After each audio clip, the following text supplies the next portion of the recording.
Okay जी, अस्सलाम वालेकुम रहमतुल्लाहि व बरकातुहू। उम्मीद है कि हम सब खैरियत से हैं। आने वाले वक्त में भी अल्लाह ताला हमें अपनी हिफाजत में रखे। आमीन सुम्मा आमीन। और जनाब, हमने जो लास्ट अपनी क्लास ली थी उसमें चैप्टर 5 में हम development of chick up to 3 germinal as a long question हम स्टार्ट कर रहे हैं। ठीक है ना, तो उसमें हमने एग स्ट्रक्चर का जिक्र कर लिया था। लेकिन अगर लॉन्ग क्वेश्चन हमसे पूछा जाएगा development of chick up to 3 geminal layer, तो उसमें हम एग को शॉर्टली बस उसका पूरा स्ट्रक्चर नहीं बताएंगे, बस उसका शेप और थोड़ा सा हवाला देंगे। और फिर हम बात करेंगे फर्टिलाइजेशन की। तो आमतौर पे फर्टिलाइजेशन में एज यूजुअल आपको मालूम है कि स्पर्म जो है वो ओवा के साथ मिलकर डिप्लॉयड न्यूक्लियस फॉर्म करता है। और हैन में फर्टिलाइजेशन इंटरनल होती है, जो कि ओविडक्ट में जब एग फॉर्म हो रहा होता है उसी वक्त ये प्रोसेस हो जाता है। और फिर उसके बाद ओविडक्ट में एग आगे फॉरवर्ड होता है, साथ ही साथ उसमें डिपोजिशन शुरू हो जाती है ऑफ द एल्बुमिन। और फिर इन द एंड ओविडक्ट में, जिसके लिए उसको प्रोसेस करते में 20 से 22 घंटे लग जाते हैं, उसके बाद हमारे शेल फॉर्म होता है। और शेल फॉर्म होने के बाद फिर एग अंडा लेट आउट होता है या अंडा दिया जाता है। तो मुर्गी अगर देसी या फर्टिलाइजेशन के बाद अंडा देगी तो वो फर्टिलाइज्ड एग होगा, और उसमें गेस्टुलेशन तक का प्रोसेस ऑलमोस्ट कंप्लीट हो चुका होगा। ठीक है जी। तो फर्टिलाइजेशन के बाद जो सबसे पहला काम शुरू होता है वो हमारा होता है, कहलाता है क्लीवेज। ठीक है। तो क्लीवेज में हमारे ये देख सकते हैं हम कि यॉक है। यॉक का ये पोर्शन जो नीचे है ये पूरा यॉक है, और यॉक के भी ऊपर जो ब्लास्टो डिस्क है वहां पर ये प्रोसेस हो रहा होगा क्लीवेज का। और क्लीवेज में एक दरार, जैसे हमने कहा ना दीवार में दरार आती है लेकिन टूटती नहीं है दीवार, इसी तरह से क्लीवेज भी एक्चुअल दरार सी होती है जिसमें सेल्स फॉर्मेशन शुरू होती है। मगर इंटरनली तौर पर फिलहाल पहली और दूसरी और तीसरी क्लीवेज में ऐसा नहीं होता, बल्कि पहली स्टेज में सेल का अपर एरिया एक क्लीवेज या एक निशान बनाना शुरू करता है। इसमें कुछ एरियाज हमें नज़र आएंगे जो आगे चलकर अपने एरियाज को डिफ्रेंशिएट करेंगे और कुछ फॉर्मेशन शुरू होंगी। क्लीवेज बहरहाल देखते हैं पहले कि series of repeated mitotic division है, take place in ova 2 to 3 hours of its fertilization. जैसे फर्टिलाइजेशन होती है ओवा में ये काम शुरू हो जाता है, और ये काम शुरू होने के बाद तकरीबन 2 से 3 घंटे लगते हैं जब सेल्स अपनी डिवीजन शुरू कर चुके होते हैं और सेल्स अपनी तादाद बढ़ाते हैं। Yolk eggs of birds undergo discoidial meroblastic cleavage। डिस्कोडियल का मतलब होता है डिस्क, है ना। और मीरोब्लास्ट के उसमें एक खास अलग अलग स्ट्रक्चर नज़र नहीं आते, बल्कि सेल का मीरो मीरो कहते हैं एक सिंगल मीरा होता है ना मॉलिक्यूल। तो सिंगल सिंगल सेल्स हमारे हमें अलग अलग सेपरेट होते हुए नज़र नहीं आते फिलहाल। और क्लेवेज में सेल्स ऊपरी ही तौर पर डिवाइड होते हुए नजर आते हैं फर्स्ट और सेकंड स्टेज में। Cleavage occurs only in the blastodisc, सिर्फ ब्लास्टोडिस्क पर होगी। और a small disc of cytoplasm 2 to 3 mm in diameter at the animal pole of the egg cell. तो एग सेल हमारा जो होता है उसमें आमतौर पे दो पोल होते हैं, एक एनिमल पोल कहलाता है और एक हमारा दूसरा पोल अपोजिट पोल होता है। तो एनिमल पोल में हमारे साइटोप्लाज्मिक कंटेंट्स हमें मिलेगा और साथ ही साथ सेल्स के फॉर्मेशन शुरू हो जाएगी। पहली दो स्टेज में क्लीवेज के अंदर right angle to each other in a vertical plane, ये वर्टिकल प्लेन है जो आपको ऊपर से नजर आ रहा है। इसमें हमारी 2 डिवीजन हो गई, बी सेकंड डिवीजन ये है आपके सामने, और इसमें 4 से 8 फिर फॉर्मेशन शुरू हो जाती है सेल्स की। 8 से 16, 16 से 32 और 32 64 और 64 के बाद ये इरेगुलर सी आपको डिवीजन नजर आती है। सेल्स अंदर की तरफ आपको नजर आ रहे हैं, बहुत सारे बने हुए, ठीक है ना, Aahista Aahista. Third cleavage occurs in horizontal direction. अब ये हमारी यहाँ से तो नजर नहीं आ सकती, ये हॉरिजॉन्टली, ये जो हम हॉरिजॉन्टली पोर्शन देख रहे हैं वो हमारा ये पोर्शन है। तो इसमें आपको नजर आ रहा है ये हमारा यॉक है, ठीक है, और ये यॉक के ऊपर सेल्स की डिवीजन होकर लेयर बनती जा रही है। एरिया ओपिका वो एरिया कहलाता है जहां से हमारी ये सेल्स हमारी यॉक के साथ अटैच होते हैं, तो उसे हम एरिया ओपिका कहते हैं। और जिस जगह पर सेल फॉर्म हो रहे होते हैं उसे एरिया पेलिसिडा कहा जाता है, ठीक है। यहाँ पर ये वो एरिया है जहाँ पर सेल डिवाइड होकर अपनी तादाद बढ़ाते चले जा रहे हैं और आगे बढ़ते जा रहे हैं। आगे बढ़ने वाले फिलहाल अभी डिवीजन नहीं करेंगे, ये वाले यहाँ पर सेल डिवाइड हो रहे होंगे, तो इसे हम एरिया पेलिसिडा कहते हैं, ठीक है। मार्जिनल लेयर जो हमारी होती है वो मार्जिन आमतौर पर सेल डिवीजन नहीं कर रहा होता, और ये वो मार्जिन होता है जहाँ पर यॉक के ऊपर एक लेयर चढ़ना शुरू होती है, बनना शुरू होती है। Subsequent cleavage are rapid but irregular, and germinal disc is transformed into a many-layer cluster of blastomere, which are now called morula. ये जो छोटे से सेल्स की तादाद बनती चली जा रही है, ठीक है, तो ये किनारा जो है हमारा, ये किनारा दरअसल नजर आ रहा है ये यॉक का। इस किनारे के ऊपर अंदर की तरफ सेलों की तादाद बढ़ रही है, और ये बढ़ते बढ़ते एक छोटी सी बहुत माइन्यूट सी बॉल बना लेती है। इस छोटी सी माइन्यूट सी बॉल को मॉर्यूला कहा जाता है, ठीक है। तो क्लीवेज के बाद आप चाहें तो अलग से हेडिंग मॉर्यूला की लगाकर भी एक लाइन लिख सकते हैं, और वो लाइन आपकी irregular division on the germinal disc transform the many layers of the clusters called morula। तो ये मॉर्यूला हमारा फॉर्म हो जाता है। मॉर्यूला एक लाइन में हम बता दें तो बहुत हमारे लिए, ठीक। As a result of cleavage, a rounded mass of closely packed blastomeres, blastomeres जो हमारे सेल्स बन रहे थे उन्हें कहा जाता है, फॉर्म कॉल्ड द मॉर्यूला।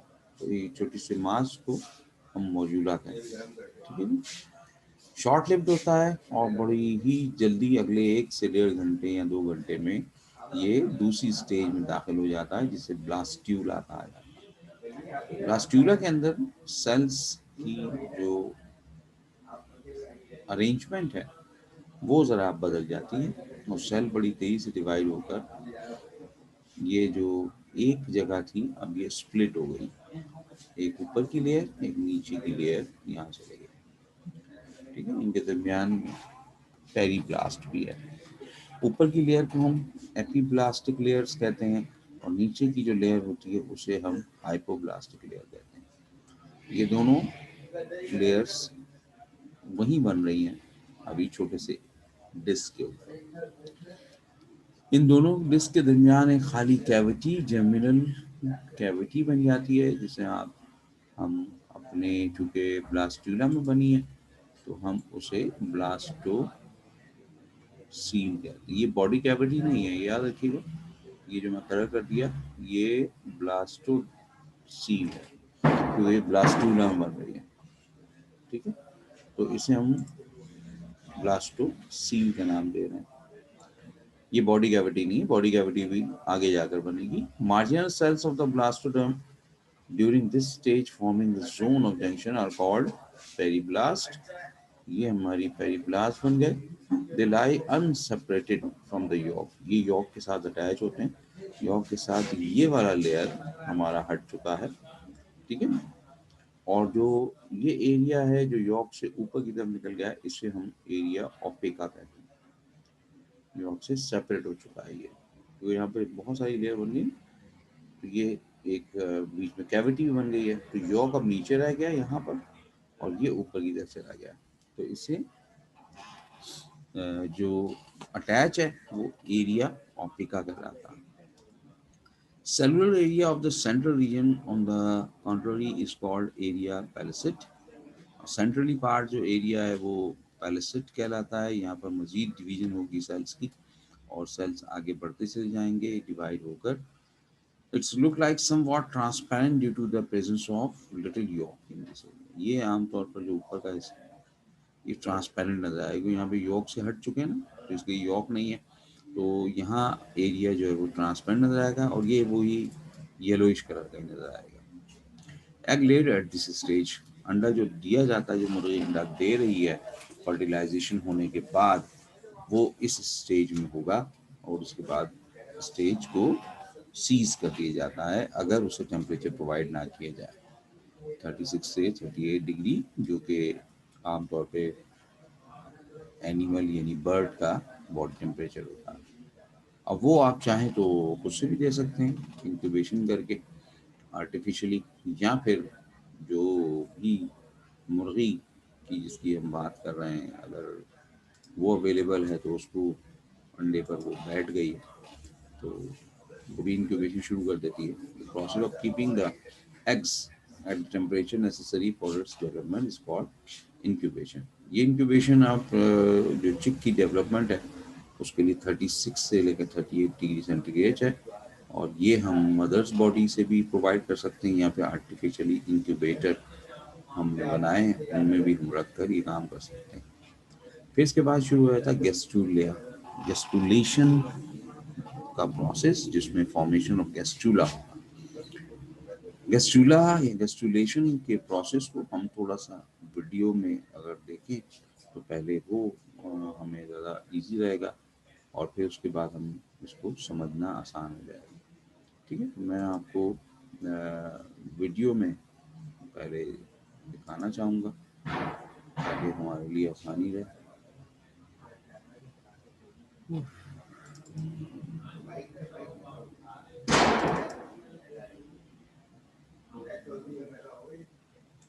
ये है जी हमारी वीडियो और ये मैं आपको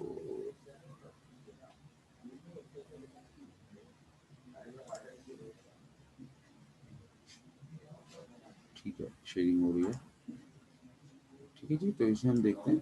ये गेस्टुलेशन है और गेस्टुलेशन में आपको ये इजीली बाइलेयर एम्ब्रियोनिक जो हमारी एपीब्लास्ट और हाइपोब्लास्ट है वो आपको नज़र आ रही है, अपर और लोअर। और इसे हम देखें तो इसमें फिर अगला स्टेज आता है इन्वेजिनेशन या धंसने का अमल। इमेजिनेशन में ये हमारा सेल जो अंदर ब्लास्टुला में भरे हुए हैं उनमें धसाव या इन्वेजिनेशन शुरू हो जाती है। ये इन्वेजिनेशन में एक साइड कॉर्डल यानी कि दुम वाला हिस्सा, बीच में उसके प्रिमिटिव स्टिक और अगला हिस्सा जो होता है उसका हमारा एनिमल का यानी चिक का हेड बना है। ठीक है, तो ये कॉर्डल एंड है जो आपको वाइट करके दिखाया और ये इस तरह से हम दोनों एंड दिखाया आपको। अब हम इसको सामने से देख रहे हैं लेफ्ट और राइट पार्ट। तो अगला हिस्सा उसमें हमारे पास ब्रेन या स्कल वाला पार्ट बनेगा जो ये है प्रिमिटिव नोड पूरी ना, ये इसका नर्वस सिस्टम बनाएगी। प्रिमिटिव पिथ नोटोकॉर्ड इसके नीचे होगी और ये हमारा इसका एंगल है कॉर्डल एंड पीछे की जानिब और प्रिमिटिव ग्रूव आपका ये बनेगा जो पूरी की पूरी स्पाइनल कॉर्ड बनाएगा। अब ये इस तरह से सेल जो है वो इन्वर्जन शुरू कर देते हैं, अंदर की तरफ धंसना शुरू हो जाते हैं और ये दोनों साइड से इन्वेजिनेशन शुरू हो जाती है और सेलों की लेयर बनना शुरू हो जाती है इनसाइड। ये सेल जाकर अपनी जगह पर अपनी लेयर को लार्ज करना शुरू होते हैं जिनकी वजह से कर्व हो जाती है और ये स्प्लिट आउट हो जाती है। ये स्प्लिट जो होगी तो ये बॉडी कैविटी बनाएगी। तो एंडोडर्म बन गई नीचे और ऊपर एक्टोडर्म बन गई। फिर इस फॉर्मेशन के बाद कुछ सेल यहाँ से एक्टोडर्म से ब्रेक होकर अलग होगा, अलहदा होगा, वो बीच के गैप में फिलिंग शुरू कर देते हैं। ये अब फिलिंग शुरू हो गई। ये जो फिलिंग है ये बनाती है मीसोडर्मल लेयर। तो इस तरह से 3 जर्मिनल लेयर आपकी बनी हुई नजर आती है। ये मीसोडर्मल लेयर बन गई। ठीक है, तो एक्टो, एंडो और मीसो 3 लेयर्स बन गई। और उस दौरान में उसके बाद अब ये प्रोसेस जो इन्वेजिनेशन का है ये स्टॉप हो जाता है। और अब अगला मरहला हमारा शुरू होता है जिसको हम न्यूरलेशन कहते हैं, न्यूरॉन बनना या नर्वस सिस्टम बनने का अमल। तो सबसे पहले गेस्टुलेशन में ये 3 जर्मिनल लेयर फॉर्म होती हैं और उसके बाद फिर आगे प्रोसेस होता है। तो पहले हम ये आपसे जिक्र कर रहे हैं ताकि गेस्टुलेशन आपको नज़र आ जाए, तो फिर आप इजी आराम से हम इस बात को आपको डिस्कस कर सकते हैं। ठीक है ना।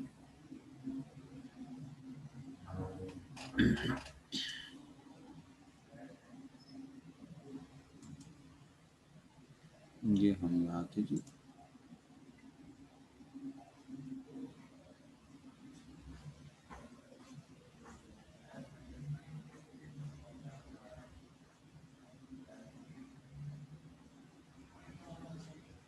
क्या हुआ, एनिमेशन नहीं दिखी? अरे बाद में दिख गई थी जब मैंने शेयर किया तो। आमना, काश, कशफ, कबीरा और माही दिख गई थी भाई। क्यों नहीं दिखी भाई? मेरे पास तो शेयरिंग हो रही है। भाई ये मेरी वीडियो देखिएगा, बन रही है कि नहीं?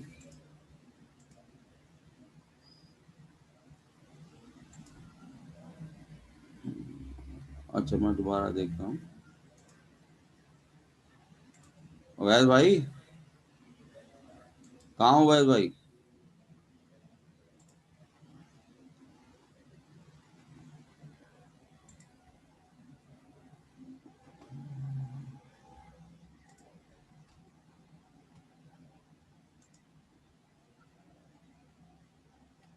आ गई है? अब दिख रही है जी, चलो जी, गुड। दिख रही है तो वेरी गुड। दिख रही है जी, अब दिख रही है, वेरी गुड। अब दिख रही है और जी, अच्छा जी, चलो जी दिख रही है तो अब दोबारा देख लेते हैं, कोई इतना बड़ा मसला नहीं है, हमारी अपनी वीडियो वहाँ पर हुई है। ठीक है जी, ये देख लीजिए गेस्टुलेशन अगेन। और इसमें हम देखते हैं जी, जो ब्लास्टुला फॉर्म हो चुका है, तो ब्लास्टुला के बाद 2 लेयर हमें नज़र आ रही है, हाइपोब्लास्ट नीचे वाली और एपिब्लास्ट ऊपर वाली। ये वही ब्लास्टोडेस्क है, उसी में ये कन्वर्जन हुआ, सेल की डिवीजन होकर सेलों की तादाद बढ़ गई। और जब सेल स्प्लिट आउट हो जाते हैं ब्लास्टुला में, तो फिर नीचे बीच में बहुत सारे सेल भरे में, और उनमें एक लाइनिंग बनती है जिसको प्रिमिटिव स्ट्रीक कहा जाता है। ठीक है, ये जो स्ट्रीक है, प्रिमिटिव स्ट्रीक, इसका मतलब है कि सेल इन्वर्जन कर रहे हैं, सेल अंदर की तरफ जा रहे हैं। इसमें ये क्रैनियल एंड है जहाँ सर बनेगा, ये कॉर्डल एंड है जहाँ पर दुम बनेगी, और ये उसका लेफ्ट हैंड है और ये राइट हैंड है। अब इस प्रिमिटिव स्ट्रीक में असल में हो क्या रहा? इस प्रिमिटिव स्ट्रीक में एक प्रिमिटिव नोड बनी है जो सर की तरफ जाएगी, और प्रिमिटिव पिट बीच में जहाँ पर नोटोकॉर्ड बनने की। ठीक है, और ये हमारा कॉर्डल एंड है इस तरफ। यहाँ पर प्रिमिटिव ग्रूव बनेगा, और प्रिमिटिव ग्रूव बनने के बाद सेल माइग्रेशन शुरू कर देंगे एपीब्लास्ट से अंदर की तरफ। ये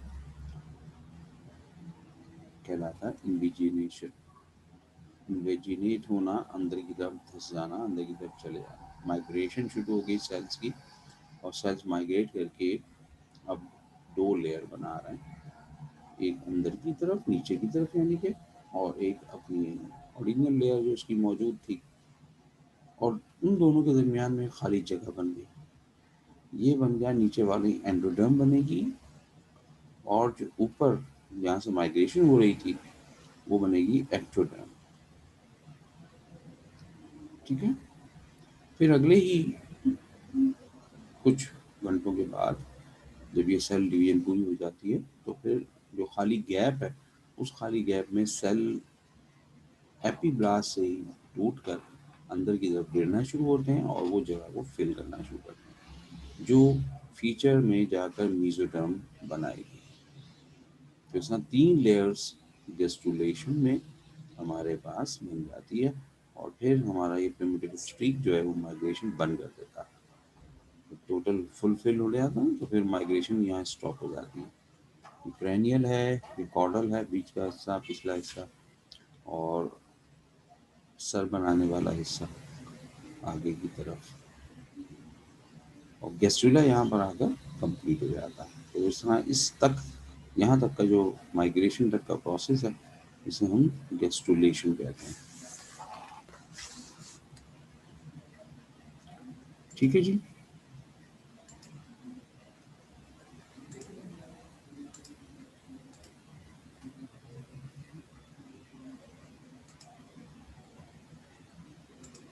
क्लियर हो गई ये बात, हो गई, फर्स्ट क्लास हो गई।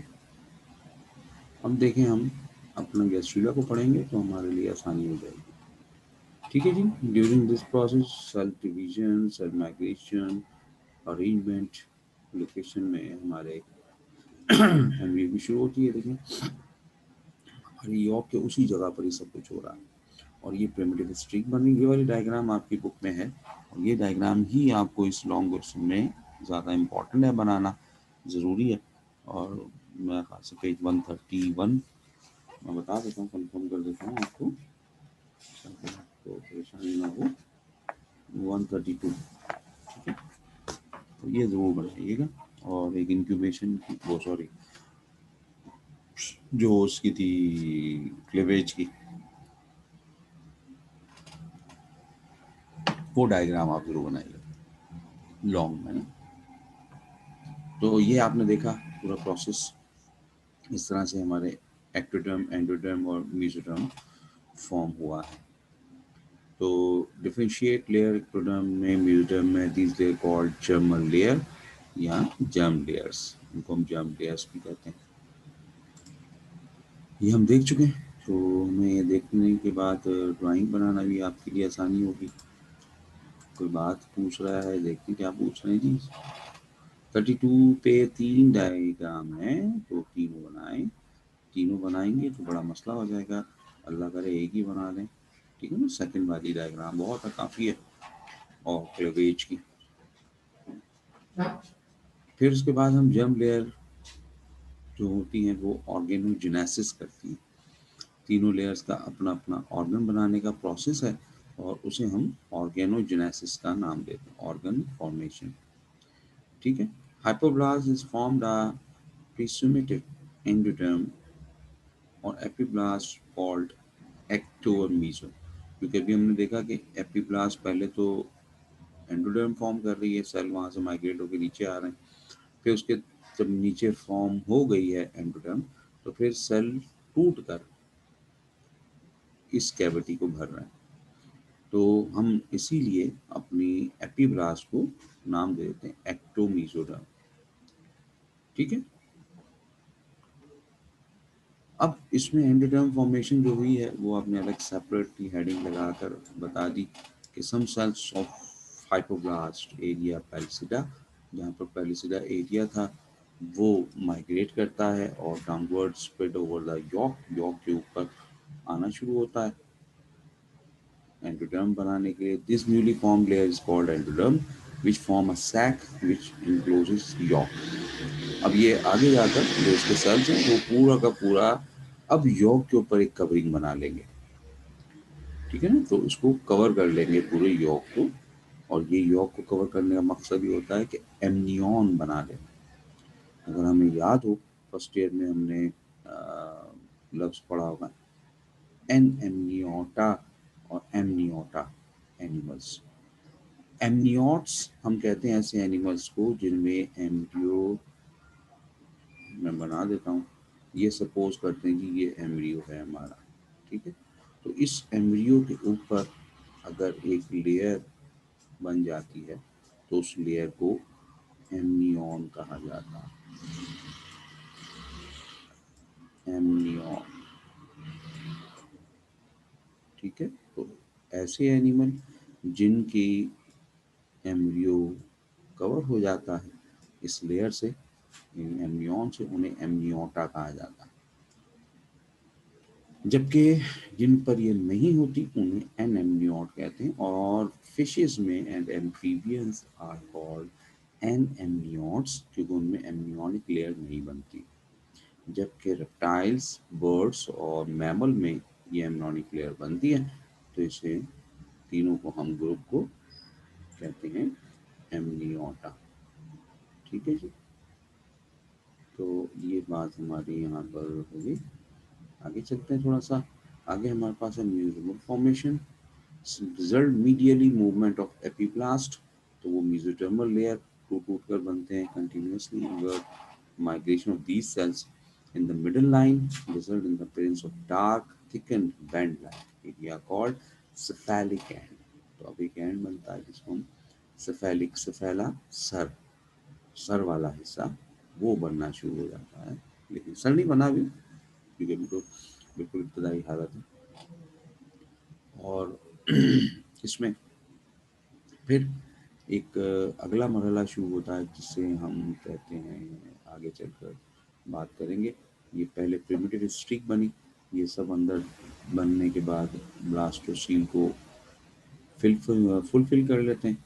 और ये हम देख सकते हैं, इसमें थोड़ी डिटेल मजीद इससे अगला स्टेप है। और फिर ये आगे की तरफ बढ़ते हैं। ये हमारी रेड कलर में जो है वो मेसोडर्म है, ये स्प्लिट आउट हो जाती है और मेसोडर्म स्प्लिट होकर सिलियोम बनाती है, यानी अब बनेगी सिलियोम बॉडी कैविटी। और एंडोडर्म अंदर की तरफ है, वो भी स्प्लिट होती है लेकिन वो एक एंड से होती है, एक तरफ से, बीच में तो पूरी नहीं होती। और जो एंड से वो होती है तो वहाँ पर आर्चिंट्रॉन एक कैविटी बनती है, उसे हम आर्चिंट्रॉन कहते हैं। और मेसोडर्म का अगला हिस्सा ये नजर आ रहा है, यहाँ पर सेल्स आपके बिल्कुल मिले हुए, उन्हें हम सुमिट का नाम देते हैं। ये सुमिट्स हमारी लेयर्स बनाती हैं, हमारे कॉर्ड कॉर्ड बनाती हैं, ठीक है। एक्टोडर्म ये ब्लू कलर की लेयर है जो अपर साइड पर मौजूद है। और हमारे फिर फोल्डिंग बनकर नोटोकॉर्ड बन रहा है, न्यूरल ट्यूब बन रही है। ये न्यूरल प्लेट से बनती है, जो हम अभी आगे चलकर देखेंगे न्यूरलेशन में। इन्वर्ट होने की जो माइग्रेशन है मेसोडर्मल लेयर फ्रॉम फिब्रिलास a depression called primitive streak, या हम इसे एमसीक्यू में पूछ रहे हैं हैंसन्स नॉट, ठीक। तो ये जो प्रिमिटिव स्ट्रिक हम जनरली कह रहे हैं, और ये साइंटिस्ट ने जिसने फाइंड किया था उसका नाम था हैंसन, तो उसी के नाम से हैंसन नोड का नाम ये दे देते हैं, ठीक है। ये पूरी डॉर्सली जो पूरा एम्ब्रियो है उसको पूरी डॉर्सली पूरी साइड पर ये पीछे की तरफ बनती हुई नजर आएगी हमें, ठीक है। अच्छा जनाब, आगे चलते हैं थोड़ा सा। तो ये सब चीज़ें हम इसीलिए आपको वीडियोस में दिखाई कि आपको ज़रा इजी हो जाएगा देखना। नोटोकॉर्ड फॉर्मेशन, ये है हमारी बात। A narrow strip of blastomeres which lies in front of primitive streak या primitive node या Hansen node undergoes some spatial rapid division। अब ये तेजी से डिवीजन करते हैं, सबसे पहले नोटोकॉर्ड फॉर्म करते हैं। These cells roll over, एक दूसरे के ऊपर गोल सर्किल में एज बनाते हैं और migrate forward into subgerminal cavity to occupy a central position. और उस कैविटी में ये सेंटर में आ जाते हैं, beneath द न्यूरल प्लेट, जो कि न्यूरल प्लेट के नीचे हमें नजर आता है।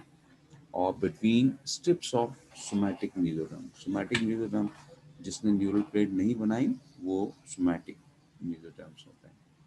There modification result in the formation of rod like notochord. तो अब इन्होंने अपने अंदर मॉडिफिकेशन करते हैं, गोल हो जाते हैं, जिसे नोटोकॉर्ड कहते हैं, ये नहीं नोटोकॉर्ड। तो ये नोटोकॉर्ड दरअसल मेसोडर्मल लेयर से ही बनी और मेसोडर्मल सेल्स ने डिवीजन करके और फिर एक रॉड लाइक शेप बना ली है, जिसे नोटोकॉर्ड कहा है। ऊपर इसके न्यूरल ट्यूब है जो कि न्यूरल प्लेट की फोल्डिंग से बनी है। ये हमारे सामने है जिसकी हम बात अभी कर रहे थे, क्या होता है न्यूरोलेशन। तो न्यूरोलेशन में ये नोटोकॉर्ड जो ऑलरेडी बन चुकी है, इसके ऊपर का ये हिस्सा न्यूरल प्लेट कहलाता है। न्यूरल प्लेट का एंड या मार्जिन फोल्डिंग शुरू करता है, ऊपर की तरफ उठना शुरू करता है। ये देखिए, ये न्यूरल प्लेट का न्यूरल फोल्ड बने। न्यूरल फोल्ड एक दूसरे के करीब आते जाते हैं और फिर इतना करीब आ जाते हैं कि एक क्रिस्ट बन जाता है। और फिर इस क्रिस्ट में ज्वाइंट, जो कि हमारे सेल ही आपस में मिल जाते हैं, इसको एक ज्वाइंट मार देते हैं, ज्वाइंट लगा देते हैं और फिर ये ज्वाइंट ख़त्म हो जाता है और नीचे इस फोल्डिंग की वजह से एक न्यूरल ट्यूब बन जाती है। ठीक है, ये ट्यूब न्यूरल ट्यूब बन गई। तो नोटोकॉर्ड के ऊपर की तरफ हॉलो नर्व कॉर्ड बनती है। हम्म, ठीक है जी। तो ये हमने जैसे भी बात की during the formation of notochord, some of the ectodermic cells of area parasite lying above the notochord divide rapidly to form a neural plate on the dorsal surface of the gastrula। gastrula के dorsal surface पर neural plate बनाते हैं और अगले 18 घंटे में incubation के ये काम हमारा पूरा होता है। और इस तरह से नए एक मिड लाइन पे पूरी ग्रुप भी बनती है और जिसमें न्यूरल ट्यूब और नोटोकॉर्ड मौजूद होती है। ये आगे चलकर हमारा चिक का नर्वस सिस्टम बनाएगा। तो सबसे पहले ऑर्गन बनने से पहले जो सबसे पहला ऑर्गन फॉर्म होता है वो हमारी बॉडी का या हमारे चिक का न्यूरल या नर्वस सिस्टम का। क्योंकि नर्वस सिस्टम सबसे पहले बनना ज़रूरी है। नर्वस सिस्टम कंट्रोल करेगा बकिया जितने भी काम हैं, जितना भी ऑर्गन बनने का प्रोसेस है, ऑर्गेनोजेनेसिस है, कि सेल्स को कहाँ से कहाँ जाना है और किस सेल ने क्या काम करना है, क्या बनाना है। क्योंकि ये उन सेलों से उनकी जेनेटिक इन्फॉर्मेशन लेगा और जेनेटिक इन्फॉर्मेशन के मुताबिक ही उनसे काम करवाएगा। तो नर्वस सिस्टम को इसीलिए पहले ही प्रोड्यूस किया जाता है। The embryo is now termed as neurula और प्रोसेस कॉल्ड न्यूरोलेशन। ठीक है। तो आप अपनी बुक में ये डायग्राम भी हम बना सकते हैं और आपकी बुक में भी न्यूरोलेशन की डायग्राम है, लेकिन वो इस लॉन्ग क्वेश्चन में हमें ज़रूरत नहीं होती बनाने की। और लॉन्ग क्वेश्चन में हम सिर्फ जो हमने आपको डायग्राम बताई थी 132 पर आप वही बनाइएगा। 133 पर जो न्यूरोलेशन में डायग्राम दी हुई है 2 2 4 1 5, वो हमें बनाने की जरूरत नहीं है इस लॉन्ग क्वेश्चन के लिए। ठीक है जी। तो ये न्यूरोलेशन हो जाता है। अब न्यूरोलेशन के बाद एक्टोडर्म फॉर्मेशन जो हमने देखी थी कि सेल माइग्रेट होते हैं रिमेनिंग सेल्स एपिब्लास्ट के और वो फिर एक मेसोडर्मल लेयर फॉर्म करते हैं। एक्टोडर्म के ऊपर ऊपर ही रहती है वो और फिर सेल अब जाकर आपस में अपने आप को डिफ्रेंशिएट करना शुरू करते हैं। इस वक्त तक जब गैस्ट्रुलेशन हो जाती है, न्यूरोलेशन हो जाती है, सेल का स्ट्रक्चर्स तमाम का तकरीबन यकसा होता है। कुछ के साइज में डिफरेंस हमें नज़र आता है, लेकिन मॉर्फोलॉजिकली इतना ख़ास डिफरेंस हमें नज़र नहीं आता।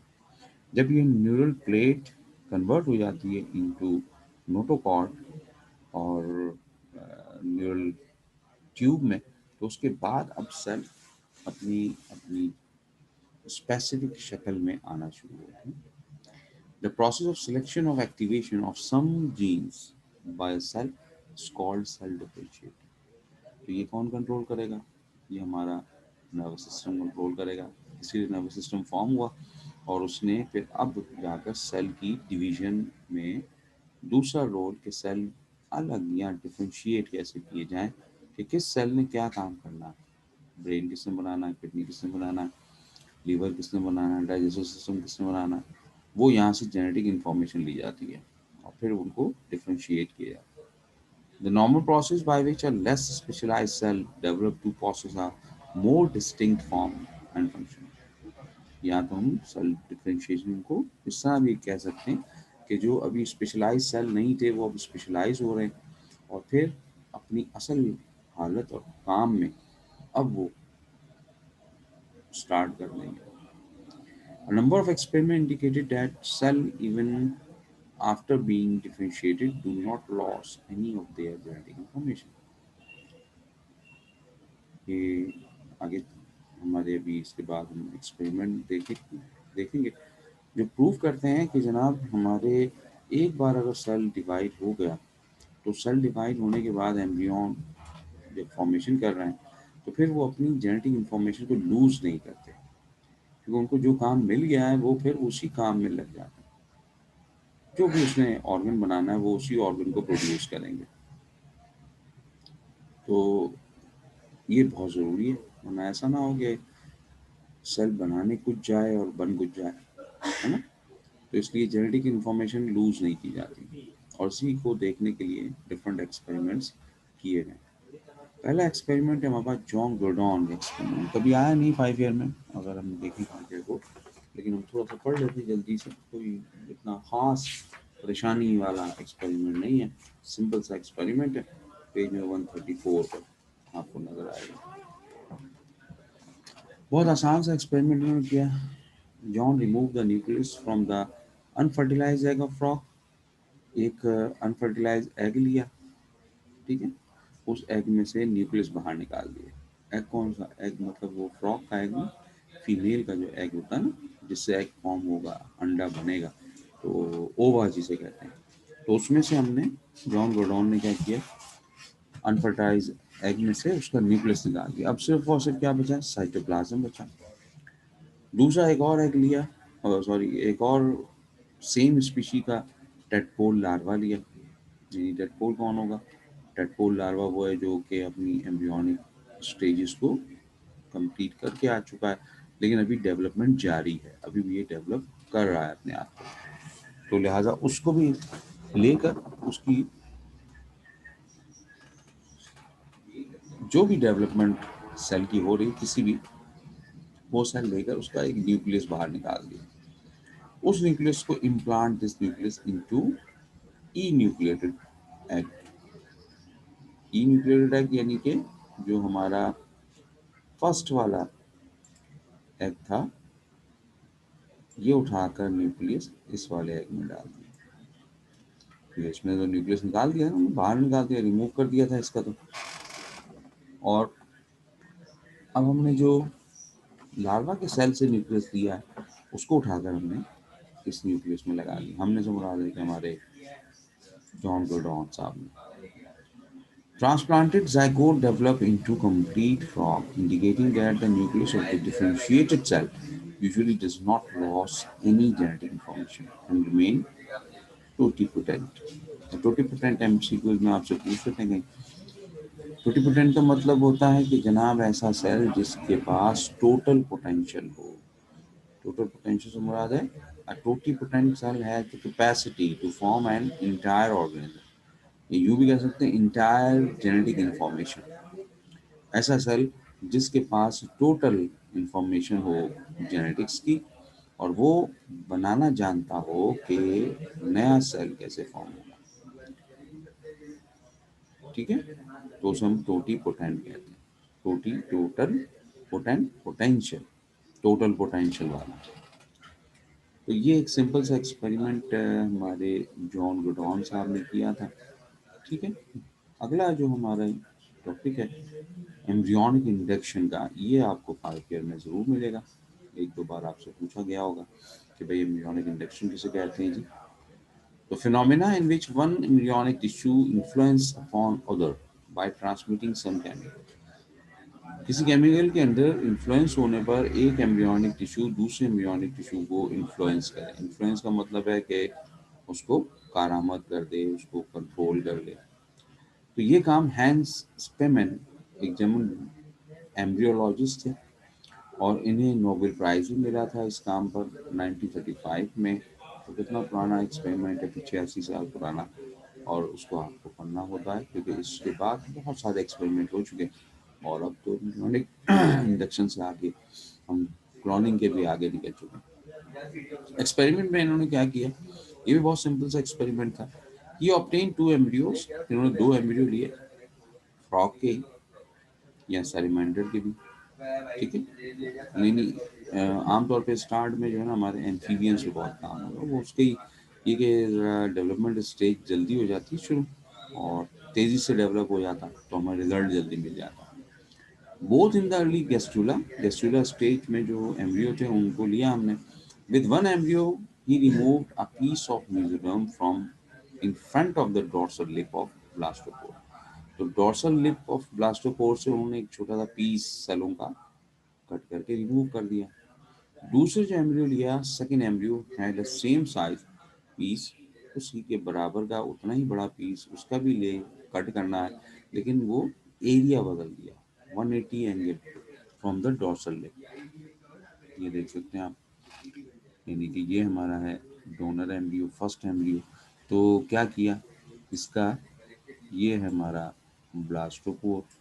तो ब्लास्टोपोर के डॉर्सल लिप से ये एरिया कट करके रिमूव कर दिया, निकाल लिया। अब इसको निकाल कर क्या करेंगे, ये ले लिया जी हमने।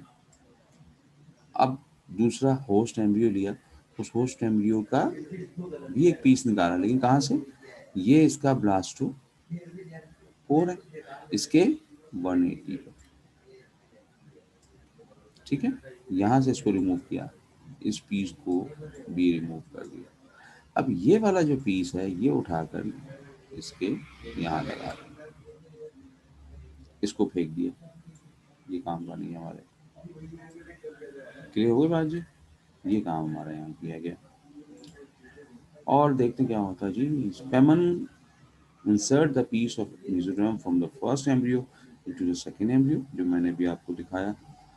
The transplanted mesoderm form a blastopore and moved inside the embryo. जो हमारे ये लगा है, इसने अपनी ब्लास्टोपोर फॉर्मेशन शुरू कर दी और एक एम्ब्रियो और डेवलप करने लगा।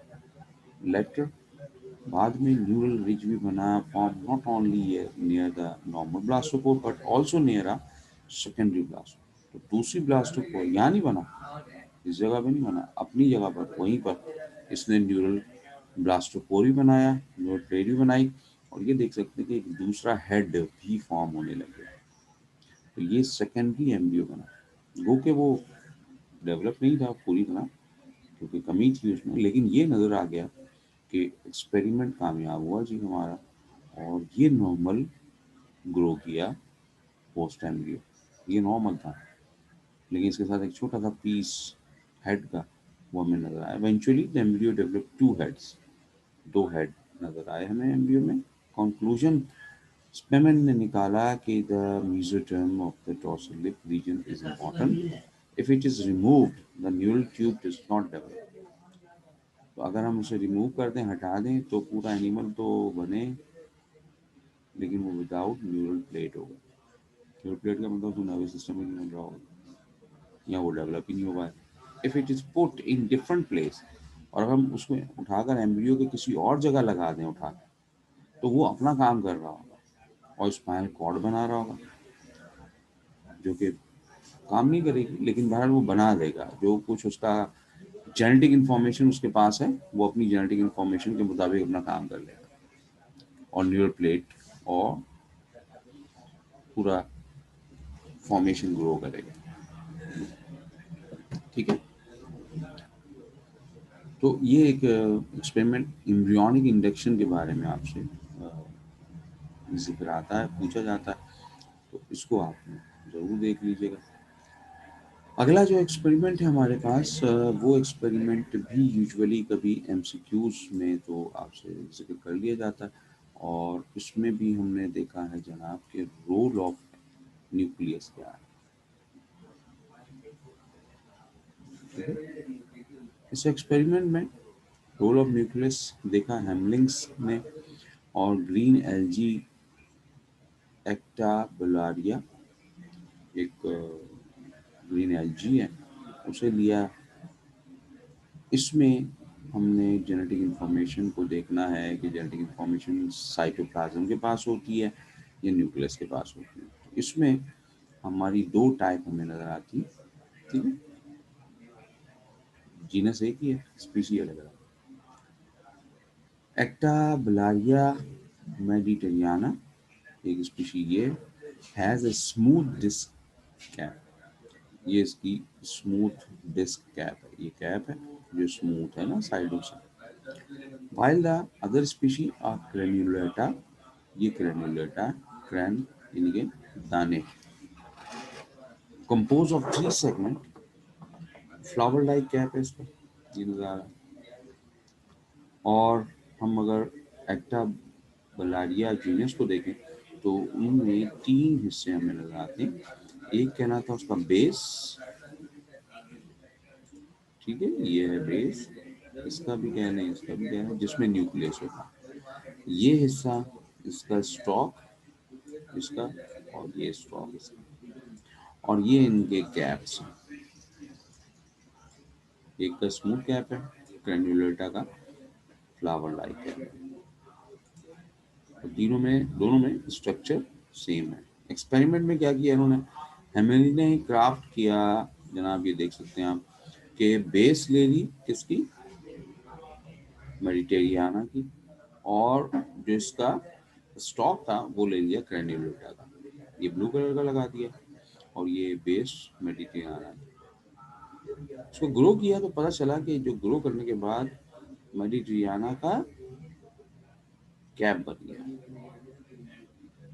तो कैप किसका प्रोड्यूस होना चाहिए था, स्टॉक इसकी है तो इसी का कैप बनना चाहिए था। लेकिन इसने यहाँ से ये एक्सपेरिमेंट से प्रूव किया कि जनाब असल में जो जेनेटिक इंफॉर्मेशन लेता है वो किसी भी सेल का न्यूक्लियस होता है, क्योंकि न्यूक्लियस किस में था, इसके बेस में।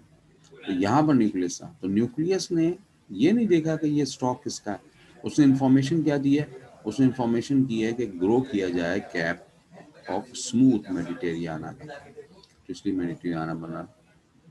तो हेमर्लिंग ने हमें ये बताया कि दरअसल मेन रोल जो सेल डिवीजन में या ग्रोथ में होता है वो हमारे न्यूक्लियस का होता है, ठीक है। तो ये हमारी एक्सपेरिमेंट है। मेरे ख्याल से टाइम भी हमारा हो गया ऑलमोस्ट। तो कोई बात अगर पूछनी है तो पूछ लीजिए, वरना कल हम इंशाल्लाह इसको कंटिन्यू करेंगे। और ऑलमोस्ट चैप्टर में से आखिरी कुछ एक दो शॉर्ट क्वेश्चन है जो हमें नज़र आएंगे जूलॉजी के, वो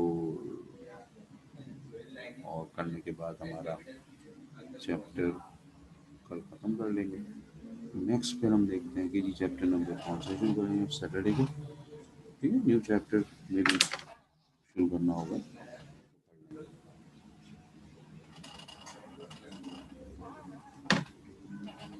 इसमें से कोई बात पूछनी है किसी को तो पूछ सकता है, और जिसने नहीं पूछनी वो जा सकता है बेशक। उसके लिए दुआएं, अल्लाह ताला उनको और हम सबको खैर खैरियत से रखें।